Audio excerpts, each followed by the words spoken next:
As leaders, we are confronted with challenges on a daily basis. We have to make decisions regarding our staff, um, service, sales, and most of the time we have to be right. Otherwise, we will not be in this role. So we are very, very proud to introduce you to this learning program. Um, and we believe that it's going to help you, especially with the decision making, and hopefully you'll be able to apply it in your business. My name is CraigANel, and I'm representing a company called ICAN. You can see we offer staffing, training, monitoring, and advisory solutions to companies. We hope and we know you'll enjoy. Thank you. As mentioned earlier on, your ability to not only be decisive but to be right is the value you bring to your team as a leader. And that's why we feel it's so important that we make this part of the Learn to Lead series that we offer at ICAN. And please look out for the tips and make sure that you apply them. That's the critical thing, is application of these tips. We suggest 5 ways to improve your decision-making skills as a leader. The first will be gather relevant information. Often we are required to make decisions on the fly, as they say it. But be careful about that. I think take your time, get all the information, get the facts, and then this will help you be more effective in your decision making. Think economically, and we'll talk through that just now. Allow for healthy distractions. It is good sometimes you can't solve something in a day or two. Take some time out. Be aware of your personal biases in making decisions, and it is very difficult, especially if it's personal decisions regarding family and so forth. And forgive yourself for past mistakes. I mean, that's how you learn, isn't it? The mistakes you've made in the past. The important point in the whole process of gathering information is to not rush. Take your time, get all the information that's needed. And we are fortunate we live in an environment where there's lots of resources at our disposal. But take your time and use it to find out as much as you can about the problem. So clearly define what is the problem and how we're going to solve it, and then obviously, hopefully, you have an opportunity to perhaps test and learn to see if whatever solution you come up with is the appropriate one. To think economically is to understand whether the benefit is worth the cost. So obviously, there will often decisions require us to take certain risks or to do things that we've never done before. But that's kind of to kind of think about it. How would it benefit us or the company, whatever, or your family, whatever that may be. Gather information. But there's nothing wrong in asking for help. Consult superiors and other colleagues. And often these information solutions lie within the ranks in your company. Consult your staff. What do they think? If you are a manager of some sort. And see what our past issues impacted on similar problems you may have had in the past. And you will come up with multiple solutions.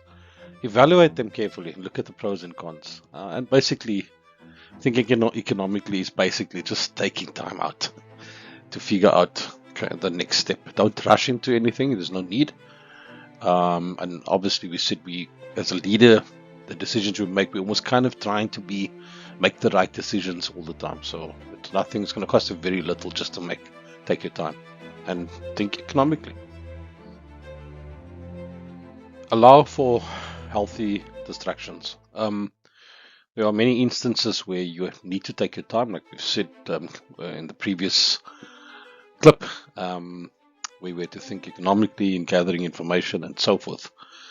But often a problem could take you a few days or weeks or months to solve. So taking time out is important. Constantly thinking about a problem doesn't help you. And in those instances, you won't actually get the answer. I found for myself personally that most of my solutions I found while I was exercising, when I used to exercise.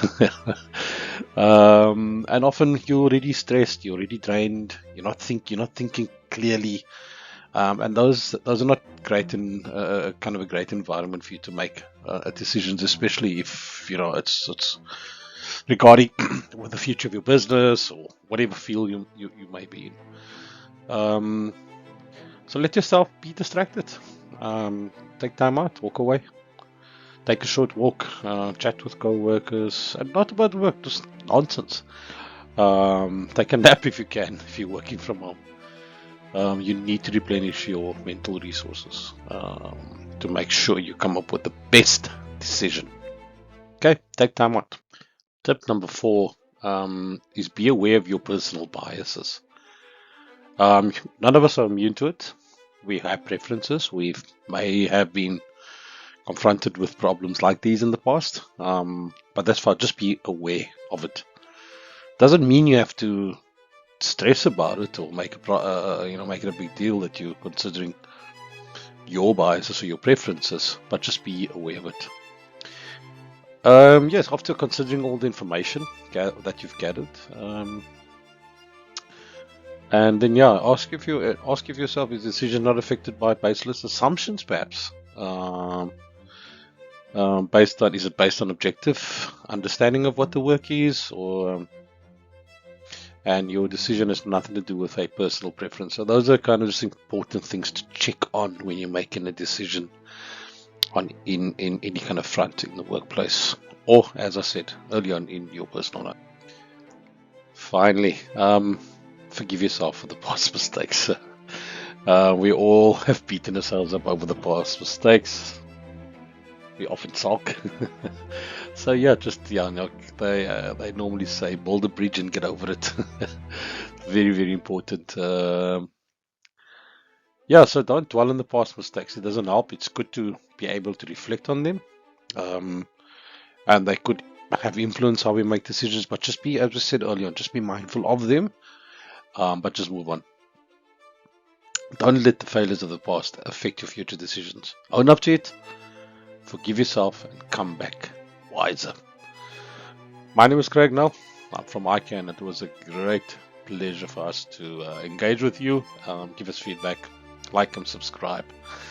It was great engaging with you. Have a great time. Thank you.